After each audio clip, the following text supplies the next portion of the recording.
My true story from Nevada. At 70, I said I wanted love again. My drunk son called me scrap, no one wants. So I cleaned the house and took out the real trash. Dinner was roast chicken. I had marinated it with rosemary and lemon the night before, hoping to bring some warmth to the table. The children liked it that way, or at least they used to. I placed the dish in the center of the table, poured water into everyone's glass, and sat down quietly. I wiped my hands on my apron and looked at them. My son James, his wife Amanda, and their 3 children. They barely glanced at me. I cleared my throat gently. I want someone to sit beside me too. You all have someone to love. I want that too, I said, careful not to raise my voice. James stopped mid-chew. Amanda put down her fork with a clink. Silence stretched longer than it should have. Amanda was the first to speak. Julia from next door just got engaged, she said, not looking at me, but at her phone. Lucky woman. Her mother-in-law died years ago, no drama. James laughed and tapped his fork against his whiskey glass. Everyone, silence please. Our dear old mother is lonely. If anyone knows a widower who's lost his eyesight, memory, and dignity, we've got a hot one right here. 70 years old and looking for love. She still has most of her teeth. The children laughed. Even the youngest, who did not fully understand the joke, laughed, because everyone else did. Amanda finally looked me in the eye. Do you really think you deserve love, Mom? Or are you just trying to dress up your loneliness as some romantic fantasy? I stood slowly. My hands trembled, but my voice did not. I used to think having children meant I would have someone to lean on when I got old. I didn't realize I had raised people who would rather see me crawl.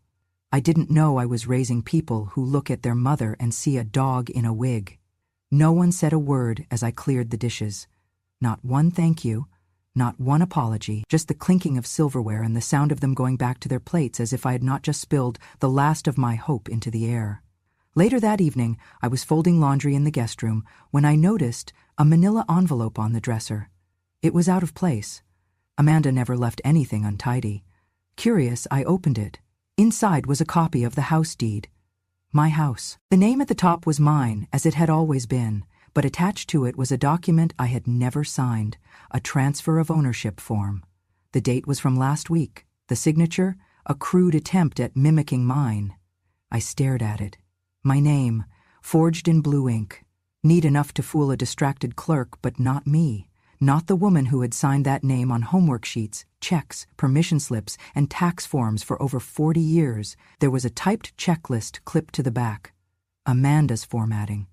Bullet points. Get Mom to sign by end of month. Use the kids need security angle. If she refuses, talk to Gary about incompetency. Filing. Incompetency. Filing for mental incompetency. I sat down. My heart did not race. My hands did not shake. Everything inside me went still. This was not about love, not about care. This was extraction. They wanted the house. They wanted me gone. I closed the envelope and slipped it beneath my sweater. I walked back into the kitchen and scrubbed the dishes as if nothing had happened. Amanda was on the phone with her sister, laughing. James had passed out in the recliner. The television cast a flickering blue glow across his face. I looked at them, the people I had fed, clothed, forgiven, and I thought, so this is what it feels like to be buried while still breathing. After Robert died, the house fell silent in a way that crept into my bones. The mornings were the worst. I would sit at the kitchen table, listening to the ticking of the wall clock and wondering what to do with so much time and no one to cook for, no socks to pick up, no voice calling from the garage for a wrench or a coffee. After 42 years of marriage, the quiet was not peace. It was punishment. So when James asked if he and Amanda could move in with the kids, I said yes, without a pause. I told myself it would be a blessing, a full house, laughter again, toys scattered on the floor, and tiny socks to wash. I imagined myself as the warm presence in the kitchen, the one who knew how to comfort a teething baby, who could fix torn pajamas and tell bedtime stories better than YouTube ever could. At first it was almost like that. The kids ran up and down the hallway, giggling. Amanda baked cookies on Sundays. James brought home groceries and told me I did not have to cook if I did not want to. I still did, of course. Cooking had always been my way of showing love. I made meatloaf and roast chicken, banana bread and apple pie. I made memories. I thought we were building something together, a new chapter.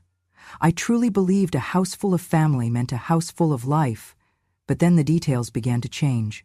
Amanda started calling decisions house matters and made them without me.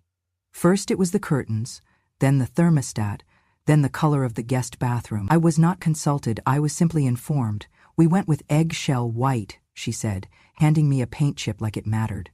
James no longer brought home groceries unless they were on his own list. I still cooked, but fewer people came to the table.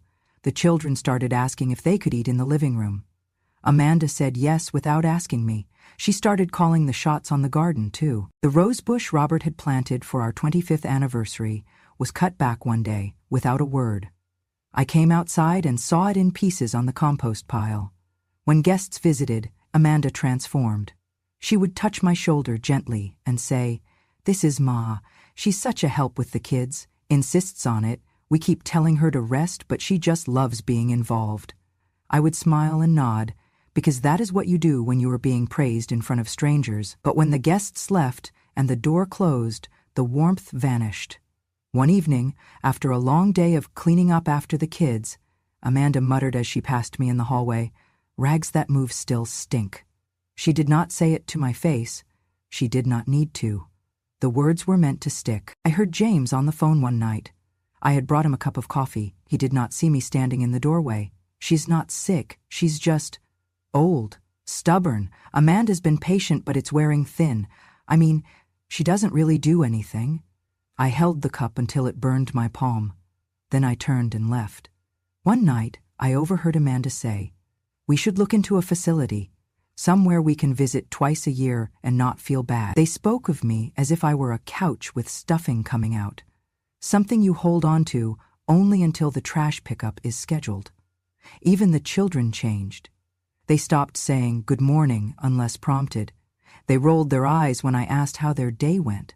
I went from bedtime storyteller to background noise. My presence shrank. My rocking chair was moved to the garage to make space. My needlework basket was tucked into a closet. The framed photo of Robert and me on the hallway wall disappeared, replaced with a canvas print of Amanda's family motto, "Work hard, love harder." No one asked me, no one told me. I had let myself become a guest in my own home. I told myself they were just tired. Raising kids is hard. Marriage is stressful. Amanda had her hands full. James worked long hours. Maybe they just forgot how to say thank you. Maybe they didn't mean it, but deep down I knew better. Because you do not treat guests with contempt. You do not call someone Ma in front of your friends and baggage when they cannot hear you. I wanted to believe that love could return if I was patient enough. That Amanda would remember the hours I sat beside her in the hospital when she gave birth. That James would recall the day I stayed up all night sewing his Halloween costume because we could not afford the one he wanted. But memories, it seems, only serve those who choose to keep them alive. One afternoon, as I sat in the garden with my hands in the dirt, I realized I could name every flower in the yard. I had planted them all, watered them, pruned them. I had made this place bloom.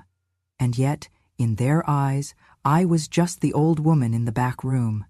They thought they were letting me stay, as if this house was theirs, as if my roots here meant nothing, as if I had not built it, brick by brick, paycheck by paycheck, with the man I loved and buried. No, they were not letting me stay. I had let them stay. And that mistake was about to be corrected. I began keeping a journal the day I realized my name was being erased, quietly, bit by bit, from the life I built. I wrote in it at night, sitting at my desk with the door locked and the window cracked open, just enough to let the cool air keep me grounded. At first, it was just phrases, Amanda's muttered insults, James's tired sighs when I spoke, the way the kids flinched when I offered to help with homework, as if I were some ghost hovering too close. But the words alone weren't enough. Words are deniable. So I turned to something firmer.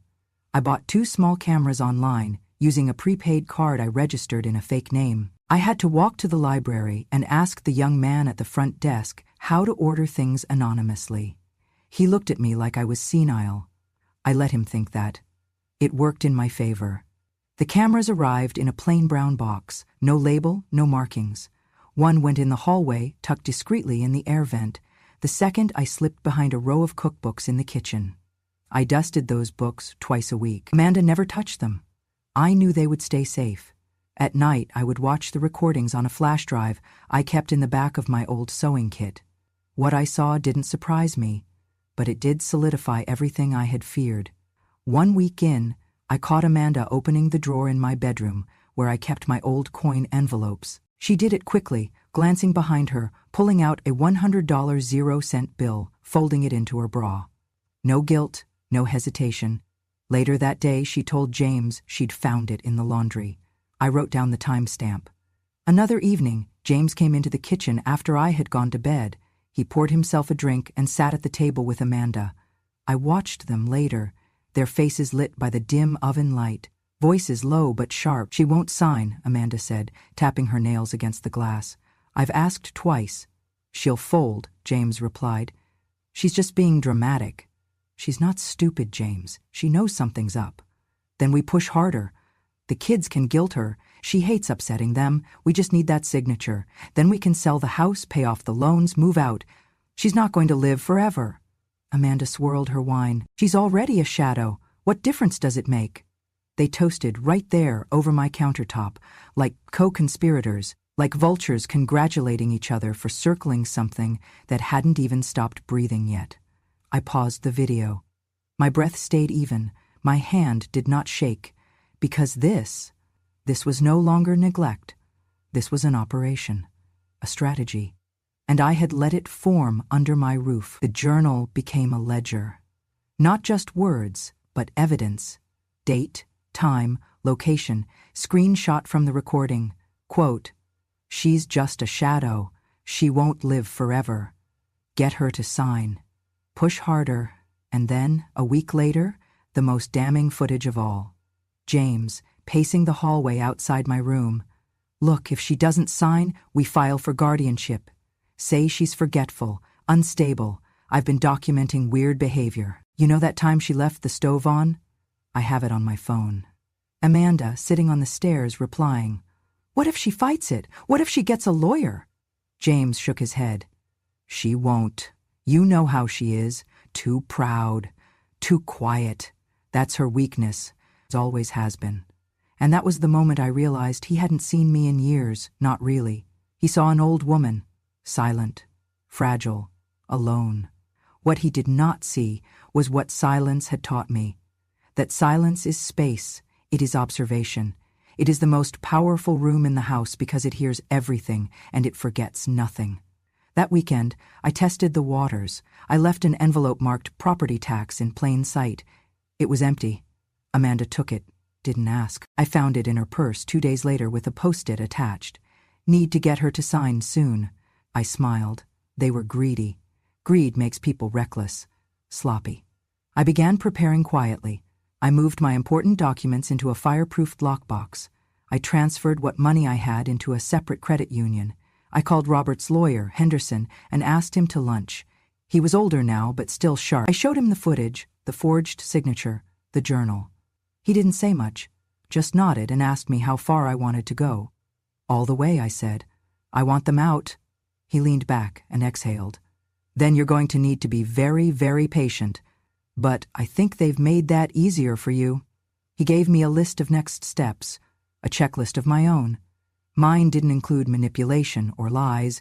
Mine included locks, legal documentation, and survival. That night, I watched the camera footage again. Not because I needed more proof. I had enough to bury them in court. But because I wanted to see what they looked like when they thought no one was watching. They looked like strangers. Amanda, smug and composed. James, impatient and bitter. My son. The boy who used to cry when I left the room. Who used to bring me wildflowers and call me his best girl. Now he was preparing to erase me for the square footage of a property I bought with Robert's second job and my saved grocery coupons. I didn't cry. I watched. And I waited. Because when people mistake silence for weakness, they forget the one rule that has kept women like me alive for generations. The quietest person in the room is the one who remembers everything, and I was about to remind them. It started with a sudden rush of courtesy. That was my first warning. Amanda began bringing me coffee in the mornings. Weak, with too much cream, just the way she thought I liked it. James started asking how I was sleeping. He called me Ma again, like he used to when he needed money for summer camp. They waited 2 days after Amanda stole the envelope before they tried again, this time with fake warmth stitched into every word. "Ma," James said one afternoon, "we were thinking it might be good to organize things. You know, in case something happens, we want to make sure everything's in order." He said it with that half-smile I had grown to hate, the one that meant he was pretending to ask while really giving an order. Amanda chimed in. "We found a wonderful lawyer downtown who helps seniors manage their assets. Just some paperwork, nothing urgent, just to keep things smooth." I looked at them. The last time they were this polite was when Amanda was 2 payments behind on her student loans and James wanted to use my name to co-sign for a car. Still, I nodded. "Of course," I said. "It's good to be prepared." That Friday they drove me to the office of a man named Garrett Todd. His office smelled like carpet cleaner and desperation. James chatted with the receptionist. Amanda clutched a folder in her lap like it was the 10 Commandments. Inside, Garrett offered me a leather seat and too many reassurances. "It's just about clarity," he said as he flipped open the folder. "Protecting your wishes." He handed me a pen. The signature line waited for me, wide and ready. But I had seen this document before. Not the exact one, but the version Amanda had tried to hide. This was a new printout, reworded just enough, but the intent was the same. Transfer of title, consolidation of authority, my name slowly phased out of ownership in favor of joint management with James. My eyes skimmed over the paragraphs. I traced the curve of the forged signature Amanda had practiced. I glanced at the line where my real signature was supposed to go. I looked up. "Would you mind if I brought this home?" I asked sweetly. "I like to read things more than once." Garrett blinked. "Well, it's just a standard, I said I'd like to read it at home." There was a silence, a pause. Amanda's nails tapped against her coffee cup. James shifted in his seat. "Sure," Garrett said finally, and slid it into a folder for me. On the way home, James was quiet. Amanda stared out the window. I smiled. The next morning, I called Mr. Henderson. He was 79 now, almost completely deaf in one ear and sharp as a blade. He'd handled Robert's will, the purchase of the house, the life insurance policies, and the trust we had quietly opened for the grandchildren's future. When I told him what had happened, he didn't interrupt. He simply asked for the names, the documents, and the time to work quietly. "I don't want to fight," I told him. "I don't want a court case. I want them to know they picked the wrong woman to play dumb with." Henderson chuckled. "Revenge is better when served in silence. Let's keep it legal and lethal." We started with the accounts. I moved my pension into a separate institution. I redirected the automatic deposits from Social Security. I closed the joint emergency savings James had talked me into opening for house repairs. Next came the documents. Henderson updated the deed to reflect a living trust, with me as the sole trustee. We ensured that no transfer could happen without notarized dual approval, mine and a court witness. The house was locked in. Then we wrote up a formal cease and desist letter regarding any misrepresentation of my assets. I did not send it. I kept it tucked in my drawer, dated and signed in case they ever tried again. I also updated my will. I removed James and Amanda as beneficiaries. The grandchildren remained, but not through their parents. I created a third-party educational trust to be administered by Henderson's firm. If they wanted money, they would have to go back to school. Otherwise, they got nothing. Every night I logged my progress.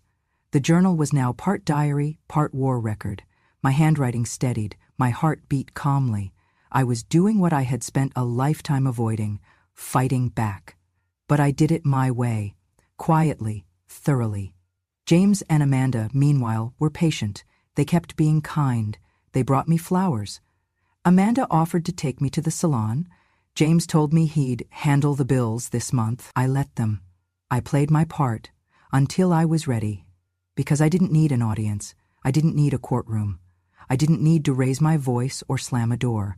I just needed them to realize what it feels like to stand in front of someone you thought was weak and discover they were never yours to manipulate in the first place. I was not confused. I was not old and useless. I was simply tired of pretending I didn't see, and soon They would see too. The house was quiet after midnight. I moved like a shadow, the way Amanda always said I did, like a ghost, too soft to notice until you realized something was missing. This time it was my permission that was missing. And they would feel it soon. In the hallway closet, I pulled down 2 large suitcases, ones they had brought with them when they moved in all those years ago, when this house was meant to be their safe place, their sanctuary.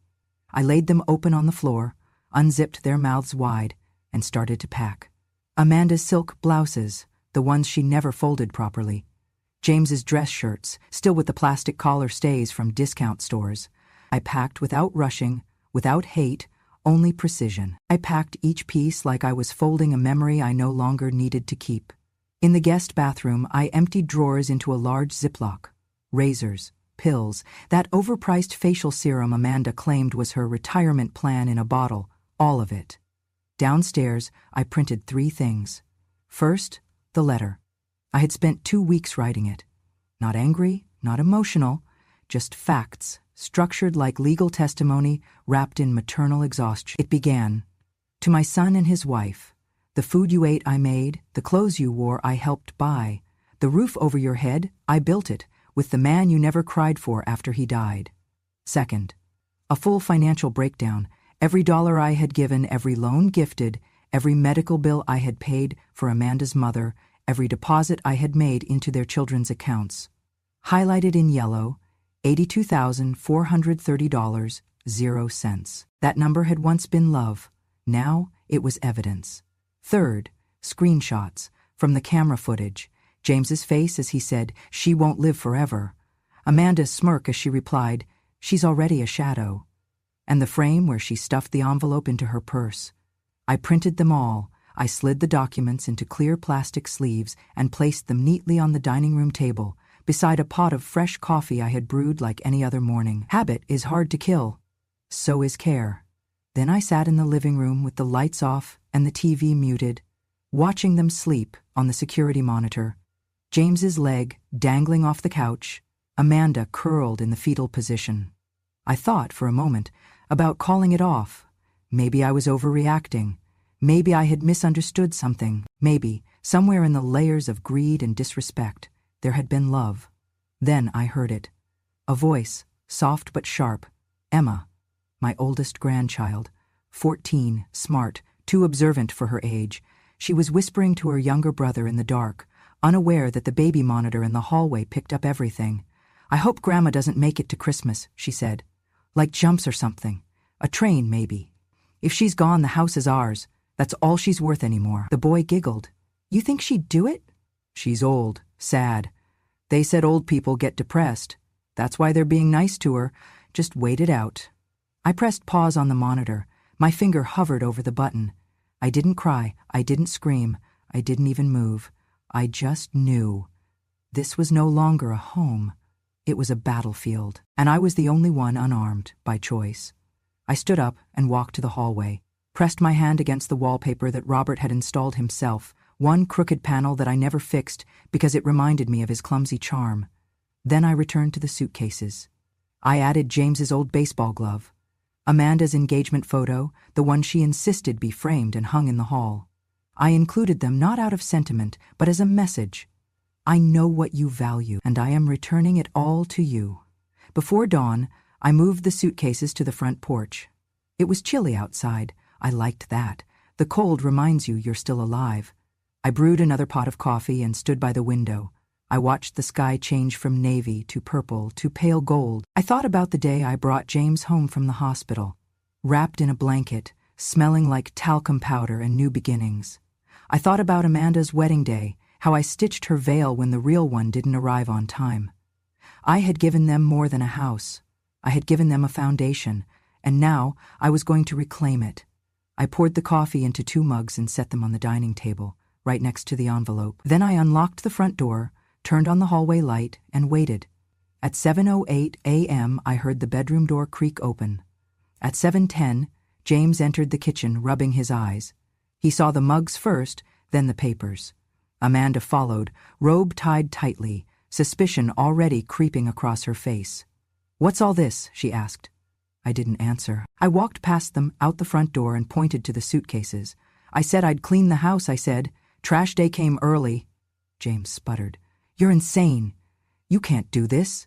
I reached into my cardigan pocket, pulled out the spare key, and dropped it at his feet. Watch me. Amanda's mouth opened, then closed. Emma appeared at the doorway, her eyes still half asleep.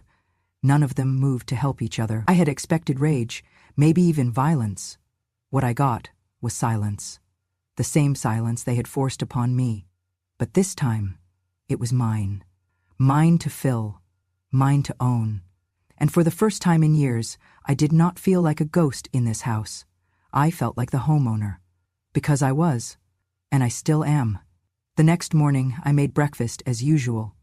I cracked the eggs gently, fried them in butter the way James liked when he was 10. I made toast, spread it with jam. The coffee was hot. The table was set. It looked like any other Tuesday. But beside each plate, I placed something new, a white envelope. Inside each one, the letter I had printed the night before, along with the financial records and stills from the hidden cameras.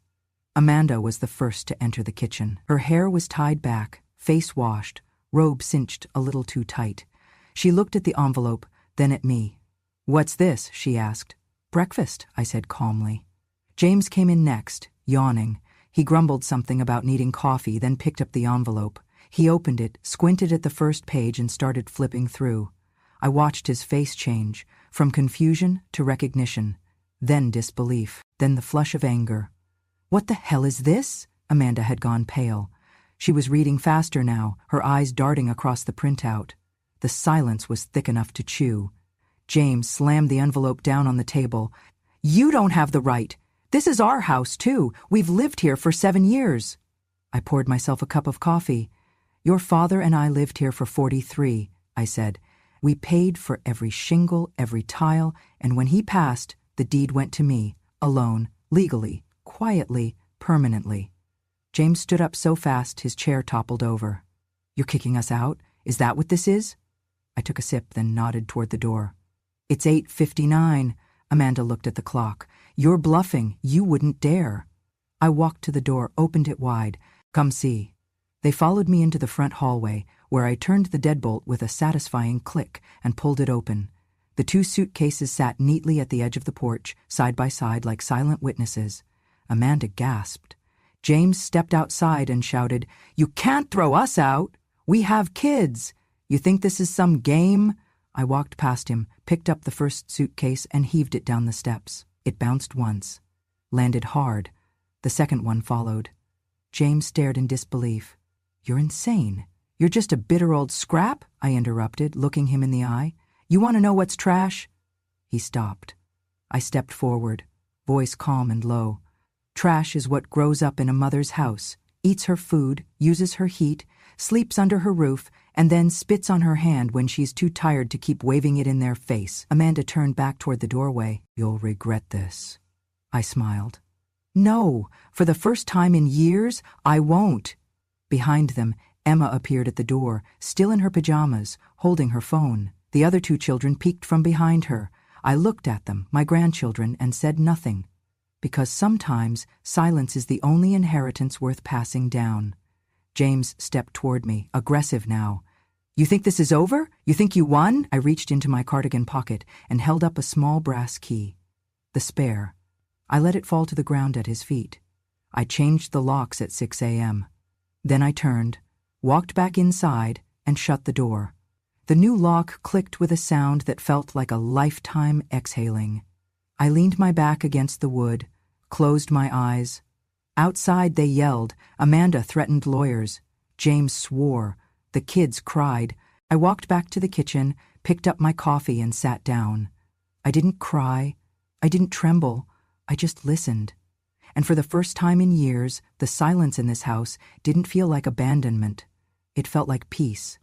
The house was quiet again, but not in the way it had been after Robert died. This quiet did not ache. It hummed gently, like the sound of something healing. I opened the windows and let the wind sweep through every room. The stale air, the residue of bitterness and manipulation, it lifted like dust from old drapes. The next morning, I started with the garden. The rose bush Robert planted for our 25th anniversary had been hacked down last spring. Amanda said it was too much maintenance.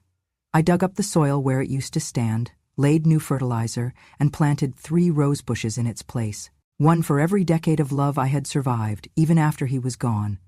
I painted the mailbox, repaired the kitchen faucet, replaced the burnt-out porch light. I did it all myself. My hands ached at night, but the ache was honest. It came from labor, not from humiliation.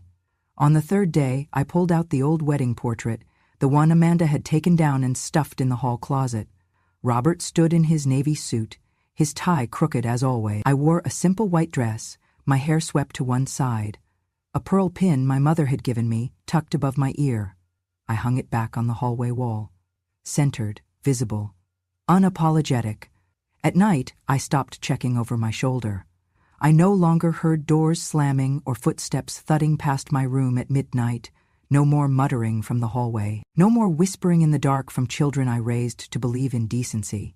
Instead, I turned on the old radio in the living room, an antique Robert had restored in the ADS. It crackled, it hummed. And sometimes it played old jazz stations that still remembered Ella Fitzgerald. I danced once, just a slow shuffle from one end of the rug to the other. My slippers didn't glide like they used to, but I moved anyway. And I smiled. The silence here was sacred now. Not forced, not suffocating, just mine. One morning I sat down at the kitchen table with a sheet of lined paper and my favorite pen, the blue one I used for grocery lists and birthday cards. I wrote a letter. It began simply, "To whom it may concern, at the Nevada Women's Alliance for Senior Protection, my name is not important, but what I have lived through is..." I told them the story, piece by piece, not to ask for help, not to seek pity, but to testify. I wrote about the subtle silencing, the fake smiles, the cruel whispers, about how easy it is for a mother to go from loved to used, how kindness becomes currency and presence becomes debt. I wrote until my hand cramped. At the bottom, I signed my name. Then I crossed it out, and beneath it I wrote, "Formerly known the trash," and mailed it. It was late autumn when Charles arrived. I had listed the spare bedroom on a site that catered to retirees looking for temporary stays, visiting family, recovering from surgeries, or just seeking a change of scenery. I was not expecting anything to come from it, but one morning, there it was, a reservation. 3 nights. Charles, age 72, retired firefighter, widower. He arrived with a modest suitcase and a small cooler filled with homemade chili. Said it was his late wife's recipe, and he hadn't figured out how to cook anything else worth feeding another soul. I liked him immediately. Charles was tall, soft-spoken, and had the kind of hands that told stories. Scarred, steady, respectful. He looked at everything in my house as if it had a name. We spoke little the first evening, just exchanged the basics. I made tea, he cleaned his dishes without being asked. On the second night, we sat out on the porch while the sun dipped below the cottonwood trees. The air was cool, but not cruel. He asked if I lived alone. I nodded. "My son and his family used to live here," I said. "They've moved on." He didn't ask why. Instead, he shared quietly. "My wife passed 20 years ago, breast cancer. She fought hard." I listened. "My daughter was 17 then. When I started seeing someone 2 years after, she called it betrayal. Said I was disrespecting her mother's memory, that I was selfish. She left, never called again." I didn't say anything right away. Then I looked at him and said, "Maybe we've just lived long enough to outlast our children's gratitude." He laughed, a short, surprised sound. "I've never heard it put like that," he said. "Well," I smiled, "you're not the only one who's been taught that love has an expiration date." The next afternoon, I served lemon cake and tea in the garden. The roses were finally blooming again, 3 bushes, all red, stubborn and radiant. Charles leaned back in his chair, closed his eyes, and said, "It's been a long time since I sat somewhere quiet. Really quiet. Not just no traffic quiet. I mean, peace." "Hard earned," I replied. He looked at me for a long moment. Then he asked, "May I take you dancing, ma'am?" The question hung in the air, full of gentleness and bravery. I looked at him, then at the garden, at the house I had reclaimed inch by inch, and I said the words I never thought I would be brave enough to say. "This time, I don't have to ask anyone's permission. That night, I sat at the kitchen table again. Same chair, same pen, same lined paper. But this time, I wrote not to remember. I wrote to remind. To the Nevada Women's Alliance, I began. You don't know me, but I wrote to you once. A letter signed, formerly known as trash. This is my second letter. In case no one's told you, we matter. The old, the worn, the quiet, the cast aside, we matter. We are not garbage waiting for disposal. Even trash has value in the right hands, but rot? Rot lives in those who forget who gave them life. Let this house be proof. Let these roses be proof. And if you need a witness, you'll find me on the dance floor. Sincerely, a woman who forgot how to be afraid. I sealed it, placed it in the mailbox, and turned off the porch light. Charles was waiting in the hallway with an old CD player in one hand and 2 cups of cocoa in the other. Ready? He asked. I took his hand, and for the first time in my life I felt weightless, not because I was being lifted, but because I had finally put everything down. It was late autumn when Charles arrived. I had listed the spare bedroom on a site that catered to retirees looking for temporary stays, visiting family, recovering from surgeries, or just seeking a change of scenery. I was not expecting anything to come from it, but one morning, there it was. A reservation. 3 nights. Charles, age 72, retired firefighter, widower. He arrived with a modest suitcase and a small cooler filled with homemade chili. Said it was his late wife's recipe, and he hadn't figured out how to cook anything else worth feeding another soul. I liked him immediately. Charles was tall, soft-spoken, and had the kind of hands that told stories. Scarred, steady, respectful. He looked at everything in my house as if it had a name. We spoke little the first evening, just exchanged the basics. I made tea. He cleaned his dishes without being asked. On the second night, we sat out on the porch while the sun dipped below the cottonwood trees. The air was cool but not cruel. He asked if I lived alone. I nodded. My son and his family used to live here, I said. They've moved on. He didn't ask why. Instead, he shared quietly. My wife passed 20 years ago, breast cancer. She fought hard. I listened. My daughter was 17 then. When I started seeing someone 2 years after, she called it betrayal. Said I was disrespecting her mother's memory, that I was selfish. She left, never called again. I didn't say anything right away. Then I looked at him and said, maybe we've just lived long enough to outlast our children's gratitude. He laughed, a short, surprised sound. I've never heard it put like that, he said. Well, I smiled. You're not the only one who's been taught that love has an expiration date. The next afternoon, I served lemon cake and tea in the garden. The roses were finally blooming again, 3 bushes, all red, stubborn and radiant. Charles leaned back in his chair, closed his eyes and said, it's been a long time since I sat somewhere quiet. Really quiet. Not just no traffic quiet. I mean, peace. Hard-earned, I replied. He looked at me for a long moment. Then he asked, may I take you dancing, ma'am? The question hung in the air, full of gentleness and bravery. I looked at him, then at the garden, at the house I had reclaimed, inch by inch, and I said the words I never thought I would be brave enough to say. This time, I don't have to ask anyone's permission. That night, I sat at the kitchen table again. Same chair, same pen, same lined paper, but this time I wrote, not to remember. I wrote to remind. To the Nevada Women's Alliance, I began. You don't know me, but I wrote to you once. A letter signed, formerly known as trash. This is my second letter. In case no one's told you, we matter. The old, the worn, the quiet, the cast aside. We matter. We are not garbage waiting for disposal. Even trash has value in the right hands. But rot? Rot lives in those who forget who gave them life. Let this house be proof. Let these roses be proof. And if you need a witness, you'll find me on the dance floor. Sincerely, a woman who forgot how to be afraid. I sealed it, placed it in the mailbox, and turned off the porch light. Charles was waiting in the hallway, with an old CD player in one hand and 2 cups of cocoa in the other. Ready? He asked.